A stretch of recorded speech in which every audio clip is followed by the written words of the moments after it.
Abbott, what time is it? It's time for the Abbott and Costello Show. We're on the air for ABC here in Hollywood. Well, what are we waiting for? Let's go with the Abbott and Costello Show.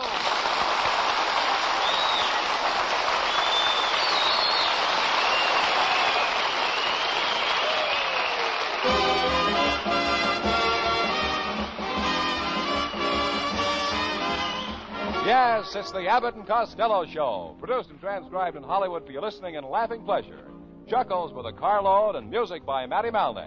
So hold on to your chairs, folks, for here they are, Bud Abbott and Lou Costello.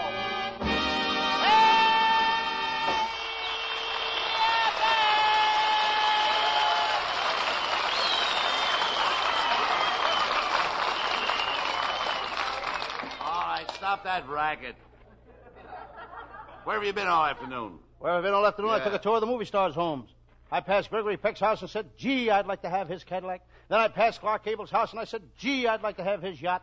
Then I passed Harry James' house and I said... Yes? What would I do with his trumpet? You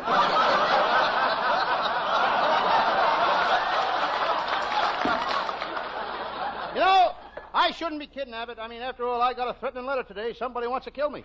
That's why I got this. How many people listen to you every week, Costello? Well, let me see. All I get about 12 million. That's amazing. Then I got... Oh, you mean that I got so many listeners? No, now that you only got one threatening letter.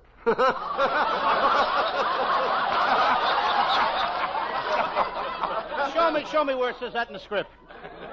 Show me where it says that in the script. Well, never mind. What are you going to do about the letter? Oh, that's your line. Excuse me. Never mind. What are you going to do about the letter? That's where I heard it. Yeah, that's right. Well, what are you going to do about the letter, Lou? Well, the person that sent me that letter, he may be in the audience tonight.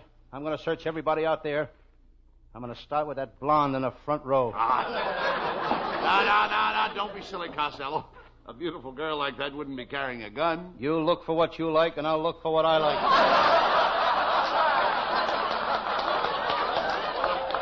You aren't so ignorant and stupid you wouldn't pay any attention to the letter. Who's stupid and ignorant? I was very smart in school. When the teacher asked a question, I was always the first one to raise my hand. You are?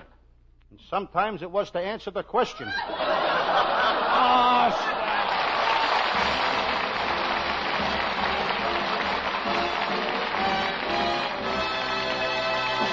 Hey, wait a minute, boys. Here's a serious-looking fella trying to get a word in edgewise.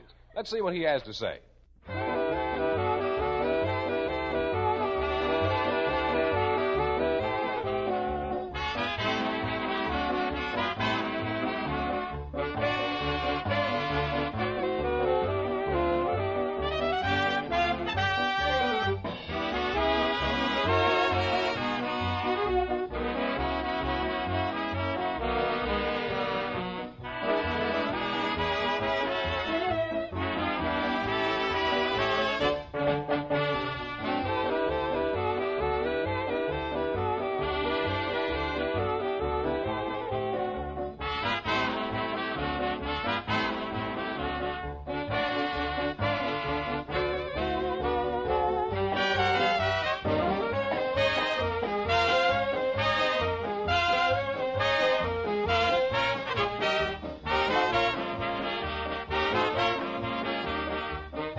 Stop that yelling. Come over here. What have you been doing in that telephone booth all afternoon? Well, I'm giving a big party tomorrow night. It's New Year's Eve, you know, and I've just got to get Earl Flynn and Hetty Lamar as my guest of honor. Why do you have to have Earl Flynn and Hetty Lamar? Well, you see, Abbott, this year New Year's Eve comes on Friday night. Friday night. And I can't serve any meat, so I thought it would be kind of nice to have Flynn and Hetty. Well,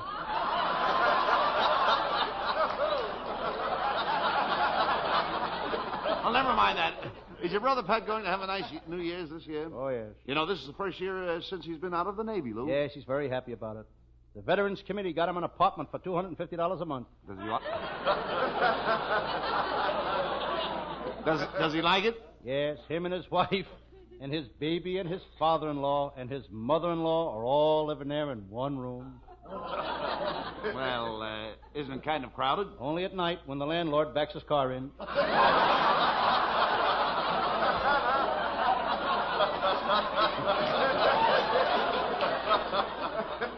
You mean that Pat is living in a garage and paying $250 a month? That's ridiculous. I bet I could rent that same garage for $50 a month. Yeah, but you ain't a veteran. You can say that again. Why should I say that again? It didn't get a laugh the first time. Costello, I don't know why I even talked to you. Why don't you pack up your things and go where all other morons go? That's silly, Abbott. What would I do in Washington?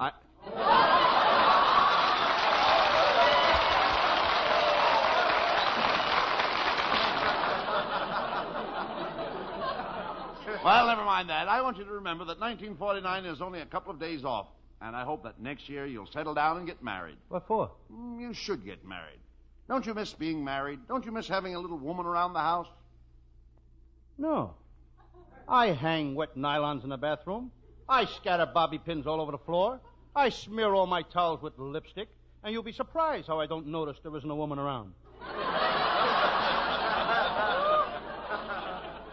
Well, if you come to my house tomorrow night, I'm having quite a party, and I'll introduce you to some nice girls. Well, I can't, Abbott. You see, we're having a party at my Uncle Mike's house, and I can't wait to play that new game he invented. This game will take the place of jigsaw puzzles. How do you play it? Well, you open up a can of crushed pineapple and try to put the pieces together. Yeah, but are you going to play any other game? Oh, sure. We play the regular game we play at our house every New Year's Eve. It's called Scotch Punch. How do you play that? I punch the first guy that touches the scotch. Will your Uncle Mike be at the party? I don't think so, Abbott. He's in jail for reckless driving. You know, the sheriff won't let him out.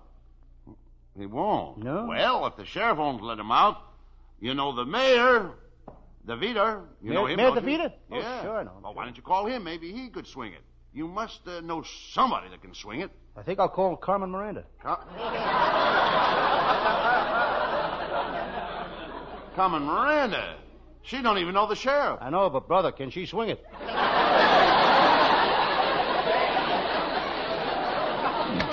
Oh, Mr. Costello, you've got to help me.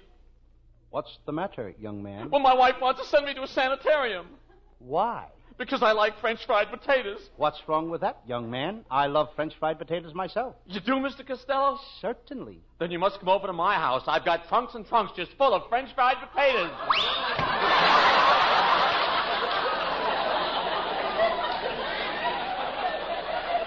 You know, Abbott, he looks familiar to me. I think I saw him at the $2 win at the Bank of America.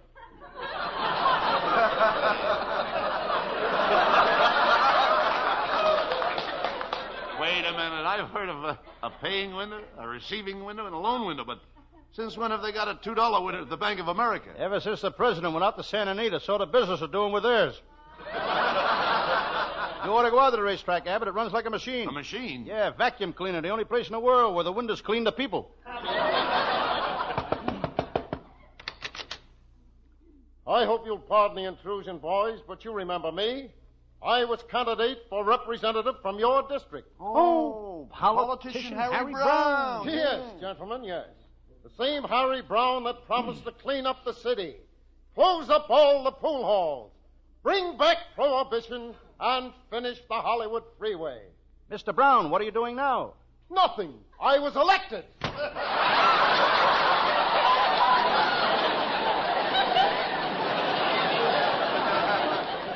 By the way, Costello, I want to thank you for inviting my sister, my wife and sister, Babe, to the Rose Bowl with you next New Year's Day. But I still can't understand why you invited them. Very simple, Abbott. Both your wife and your sister, Babe, have peroxide blonde hair. What's that got to do with it? Well, they're all out of tickets, and I figured I'd better bring my own bleachers. Well,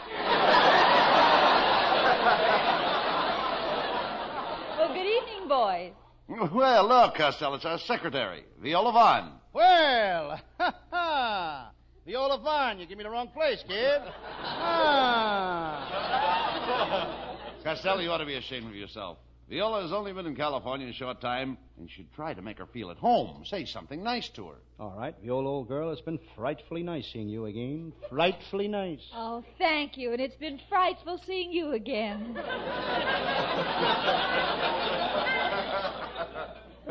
Quiet, Costello. Let me handle it. Viola, you look très charmante tonight. Oui, oui, and ooh la la. Do you speak French? Oh, I get around. Listen to this. Chevrolet Coupe, Griffith Park. Oh, no. Costello. Oh, that wouldn't get you very far in France. Yeah, I do pretty good with Glendale, oh.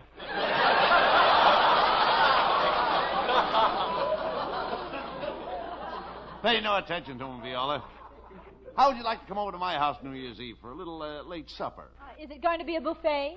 Is it going to be what? Buffet. Abbott, don't be a dope. You know what buffet is? That's French for let's go to the table and slug it all among ourselves.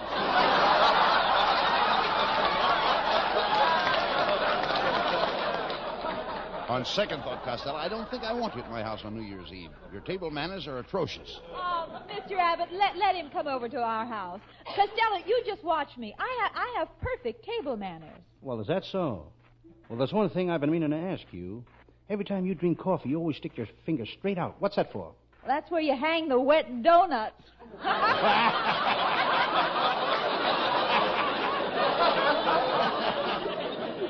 Viola, that was very, very funny, and all I can say to you is what the skunk would say to his brother. What did the skunk...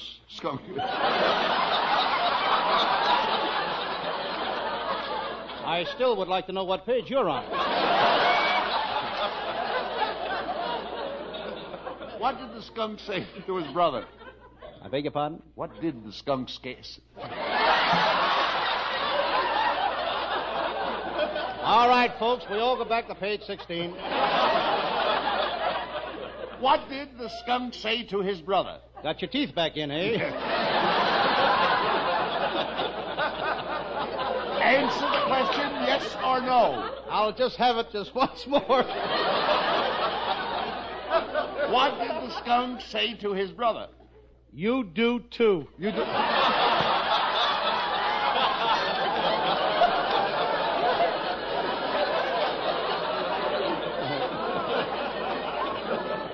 Oh, now, please, don't get mad, Costello. Don't get mad. I'm happy. Continue. This is the end of the new year and New Year's Eve. It's the end of the old year, dear. Should have been the end of the script.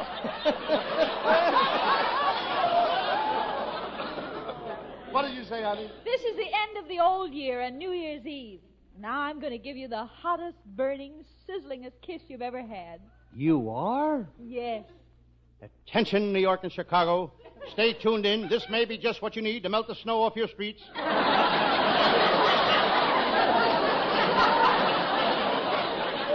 Costello, I've come to the conclusion that you are the most unintelligent, ignorant, stupid nincompoop in the state of California. Well, a fella's got to make good at something. I still like that skunk-a-hunka line of yours. Viola, we're starting a new year in a few days, and I'd like you to stay with us as our secretary. You like the job, don't you? Well, Mr. Abbott, I don't really know. You see, I was a secretary for an insurance man, then I worked in a bank. But my mother is a little skeptical about my working for Hollywood actors. Viola, has your mother been telling you that old stuff about how actors are all wolves? That they do nothing but chase girls and go to parties, and that they're all up all night whooping and hollering, and that no self-respecting girl should associate with them? Well, yes, she has. Well, do you want to know something? What? She's so right.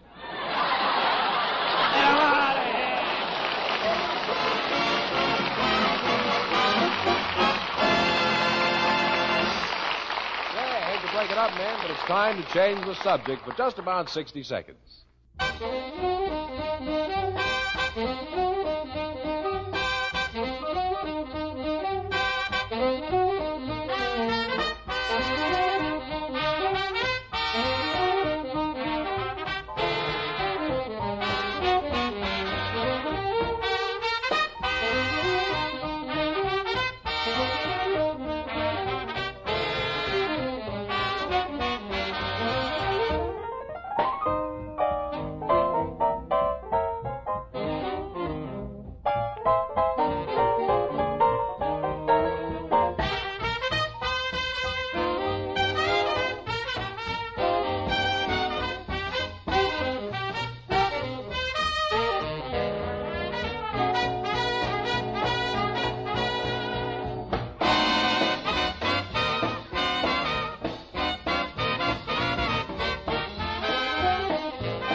Ladies and gentlemen, all over the world, let's end this year on a good note.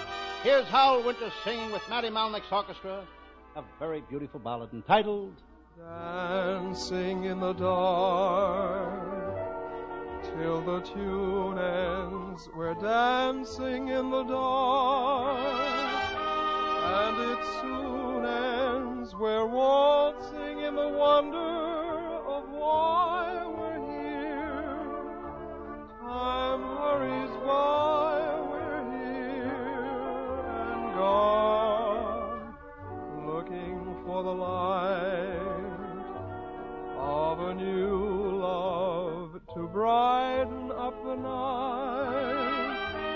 I have you, love, and we can face the music together, dancing in the dark.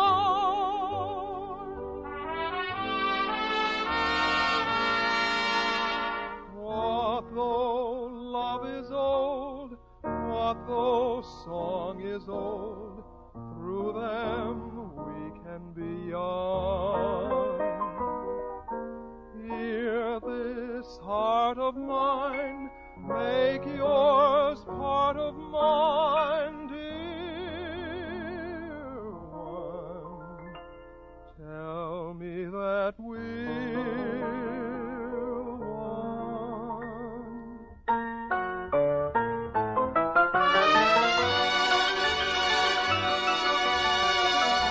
Till the tune ends, we're dancing in the dark. I have you, love, and we can face the music together, dancing in the dark.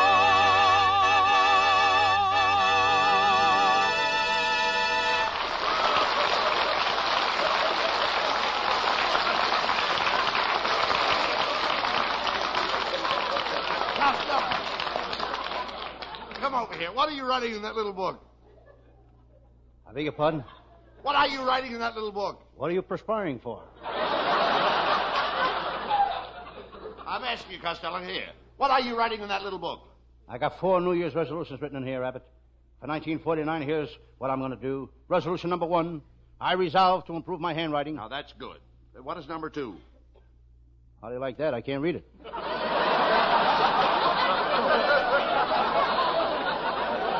Well, skip it. What's number 3? Love thy neighbor. And number 4? Move next door to Hetty Lamar.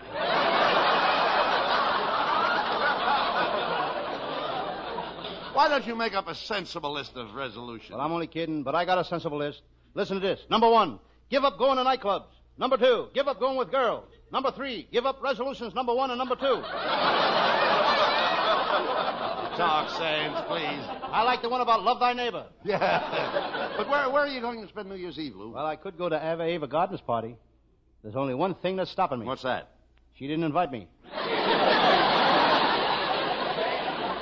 That shows you how popular you are with the girls. Personally, I don't care about girls. You don't, huh? Just so I'm popular with my Sam Shovel detective fans. The listeners love me, Abbott. Just listen to this note I got today.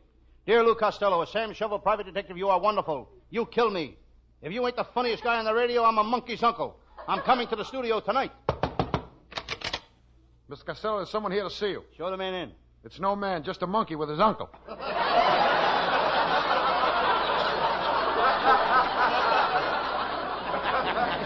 Well, never mind him, Costello. What is your Sam Shovel detective mystery about tonight? It's one of my greatest cases, Abbott. I call it the murder at the radio quiz show, or I've got a body in a balcony, Doctor. Oh, that sounds like a dandy. Let's do it. Right. We'll do it.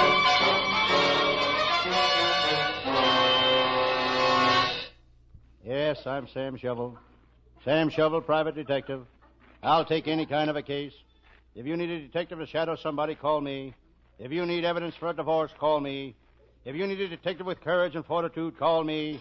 If your life is threatened by a mob of desperate armed criminals and you need somebody to shoot it out with them, there's plenty of other detectives you can call. As I sit here at my desk, I decide to read. I pick up my newspaper.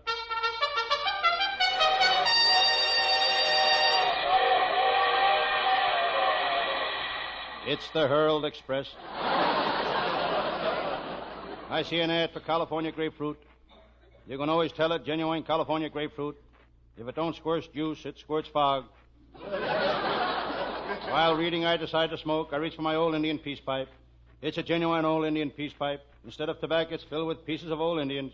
I glance out the window at the beautiful secretary across the hall. She's wearing a new mink coat she got for Christmas. She got that mink coat the hard way. The hard way. She bought it herself. I hear a strange sound coming from the dentist's office next door. Molars, right face, bicuspids, squads left. He's drilling somebody's teeth.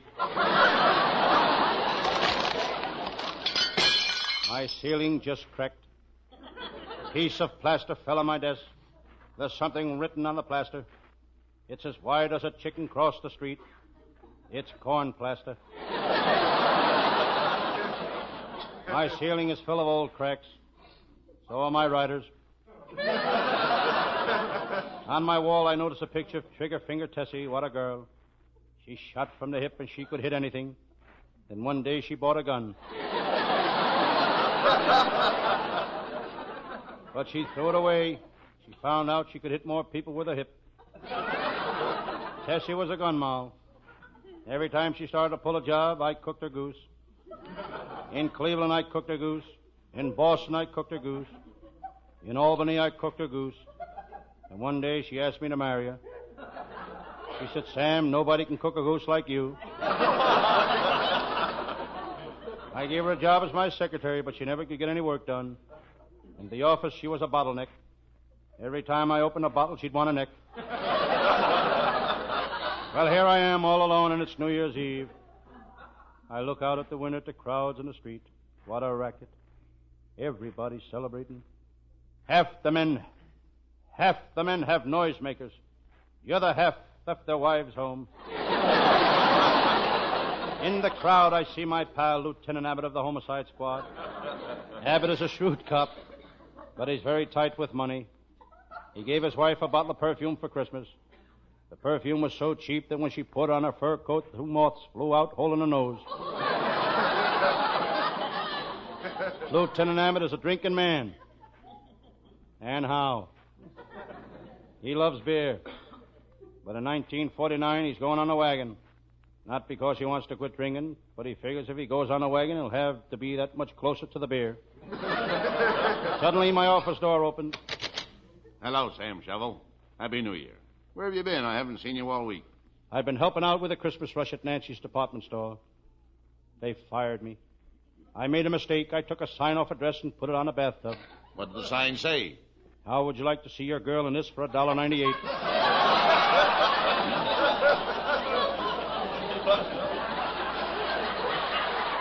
Never mind that, Sam. Are you coming to my house to play poker? Not if your wife is going to play. What's the matter with my wife? She's a great poker player. My wife has a real poker face. Every time I see her, I want a poker face. What a New Year's Eve. The police department is going nuts with the traffic problem. I wonder how Officer McShane is doing on Hollywood and Vine. Officer McShane is now at Sunset and Figueroa. Who moved him away down there? Brand new red Hudson going 90 miles an hour. Forget about that. Are you going to a nightclub to celebrate New Year's Eve? Not me, Lieutenant Abbott. It's too expensive. I went to a Hollywood nightclub Saturday night. Ringside tables were $50. The last row was $25. Cost $5 way back at the bar. I paid 50 cents. Could you see the show? Yes, I did. But it was very annoying. All night long, some guy kept brushing me off with a whisk broom.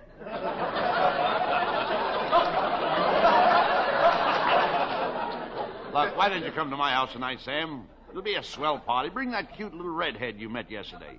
I had her out last night. We went to Griffith Park and sat on a bench.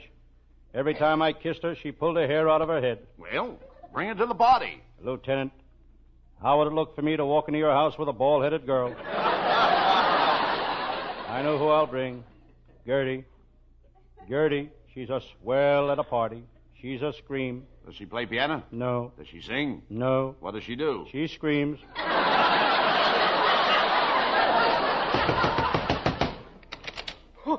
Where Where's Sam Shovel? Where's Sam Shovel, the great detective? I gotta see Sam Shovel. Oh, please, calm down, sir. What's the matter? Please. Is there something on your mind? There must be something on his mind. There's nothing on his head.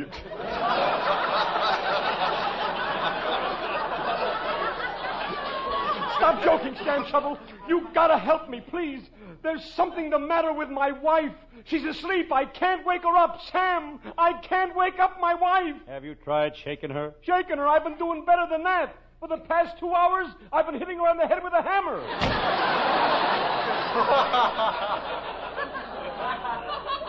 Sam, it's New Year's Eve.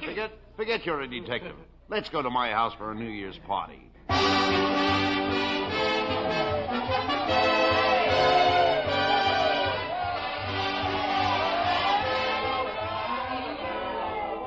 Well, Sam, how are you enjoying the party? Fine. Attention, everybody. We're going to play games. Now, everybody's got to get up and do something to entertain. Hey, let Sam Shovel get up first. Hey, Sam Shovel, come on. Friends. Come on, Friends and countrymen and other stuff that goes with it. I'll do the best I can to entertain you. But remember, I'm just a private detective. I'm not an entertainer. You can say that again. Who's that, Lieutenant? The president of ABC. I had to invite him. As I said before, friends, I'll do my best to entertain you. How would you like to see some of my famous magic tricks?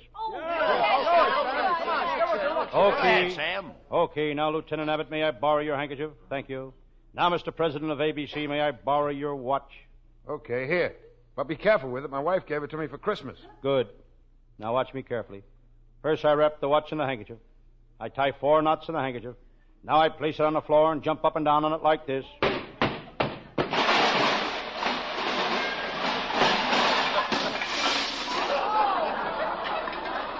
Hey, what kind of a trick is that? You busted my watch to pieces. Yes, but I want you to notice there's not one wrinkle in the handkerchief. Get him out of here!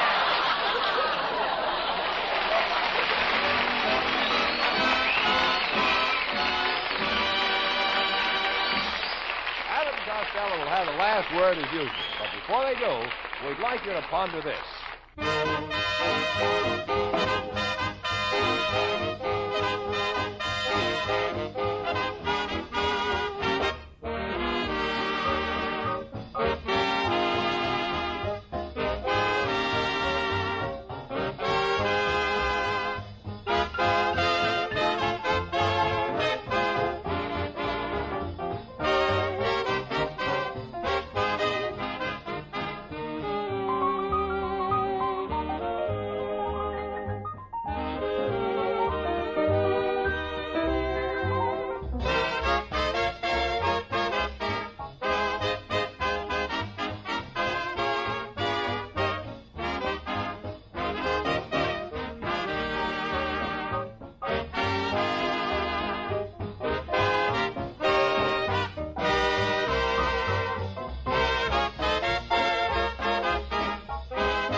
Well, Costello, the next show we do will be next year. Yes, folks, and I'd like to wish all of our listeners health, wealth, and prosperity in 1949. And that goes for all the folks that work for us. Matty Malnick and his fine crew of musicians and our vocalist, Hal Winters. And don't forget Viola Vaughn and our writing staff, which is headed by Eddie Foreman with Paul Conlon, Pat Costello, Martin Ragaway, and Len Stern. And our producer, Charles Vanda. Good night, folks. Good night, everybody, and Happy New Year to everybody in Patterson, New Jersey, and all over the world. Happy New Year, Mother, and everybody. Listen each Thursday night at this time for another great Abbott and Costello show, produced and transcribed in Hollywood. Be sure to stay tuned for the outstanding entertainment which follows throughout the evening on this ABC station.